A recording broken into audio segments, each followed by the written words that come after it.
எல்லோருக்கும் வணக்கம். மற்றும் ஒரு காலங்களூடாக சந்தித்திருக்கின்றோம்.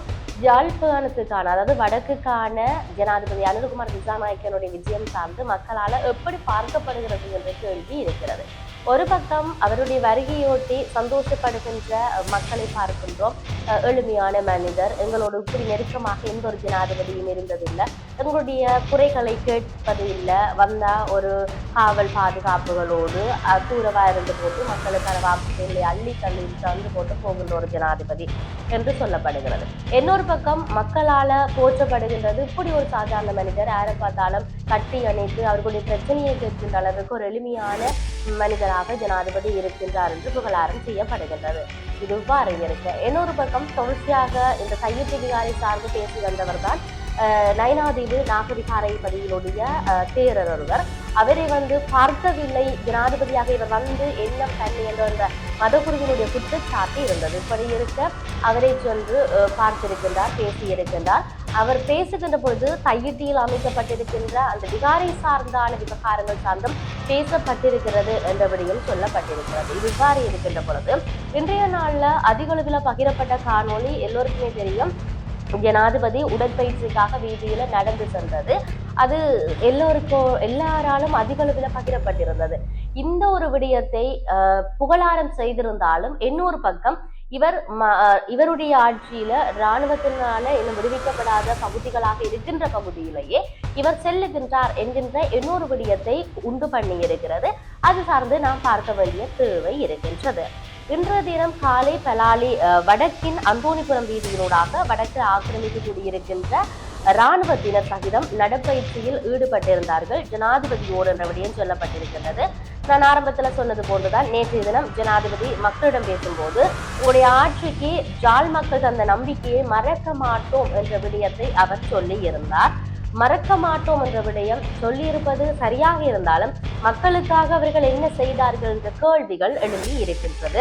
கடந்த கால அரசாங்கத்துல மக்களுக்கு ஏற்பட்ட ஏமாற்றம் அவர்களை புறந்தள்ளி புதிய அரசாங்கத்தை தங்களிடம் கையளித்திருந்தார்கள். அதனை ஏற்று செயல்பட்டு கொண்டிருக்கின்றோம் என்ற விடயத்தை ஜனாதிபதி சொல்லி இருக்கிறார். இது இவ்வாறு இருக்கின்ற பொழுது ஜாழ் மக்கள் புதிய அரசாங்கத்தை ஏற்படுத்துவதற்கு தங்களுடைய பங்களிப்பை வழங்கி இருக்கிறார்கள். அவர்களின் எதிர்பார்ப்பை தாங்கள் சிதறடிக்க மாட்டோம், இந்த பொங்கல் நாள்ல இதைத்தான் கூற விரும்புவதாக பகிரங்கமாக நேற்றைய நாள்ல சொல்லி இருந்தார்.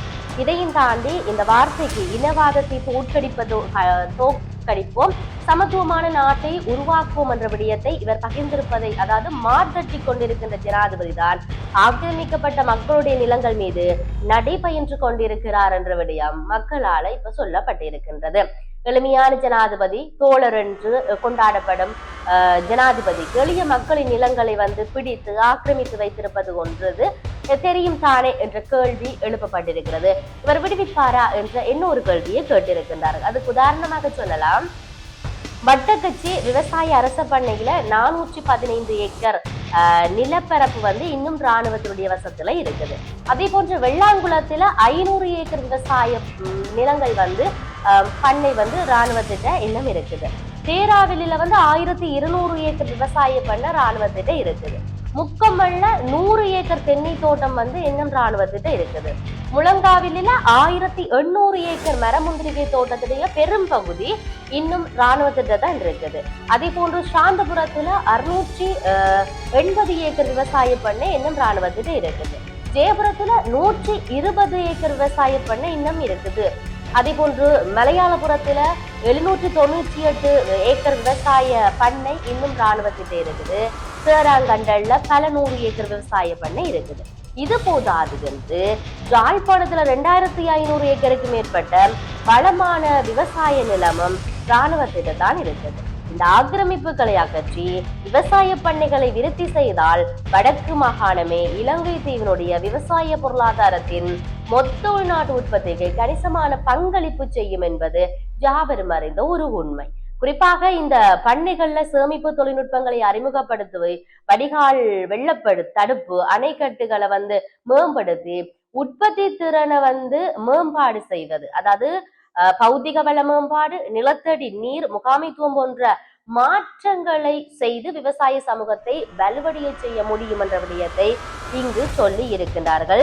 இதையும் விட முல்லைத்தீவு மாவட்டத்துல மட்டும் 1,00,000க்கும் அதிகமான கால்நடைகள் இருக்கின்றன.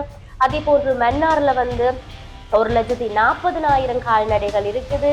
அது போதாது என்று வவுனியால 1,30,000 கால்நடைகள் இருக்கின்றன. அங்க தேசிய பால் உற்பத்திக்கு முக்கிய பங்கு வகிக்கக்கூடிய வன்னி பெருநிலப்பரப்புல 3,70,000 கால்நடைகளுக்கான மேய்ச்சல் தரைகள் காணப்படுவதாக சொல்லப்பட்டிருக்கின்றது.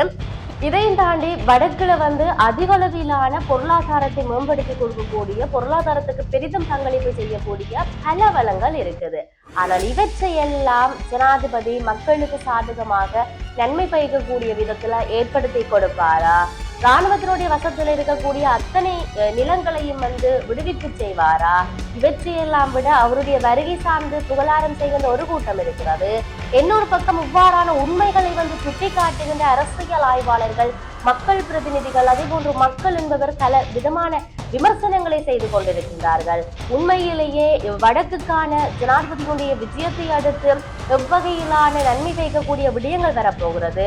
அடுத்து NDP-யினுடைய அரசியல் நகர்வு எப்படி இருக்க போகிறது? அது வடக்கை மையப்படுத்தி என்ற கேள்விகளுக்கெல்லாம் நாங்கள் பொறுத்திருந்து பார்க்க வேண்டிய தேவை இருக்கிறது. மற்றொரு பதிவோடாக சந்திப்போம். வணக்கம்.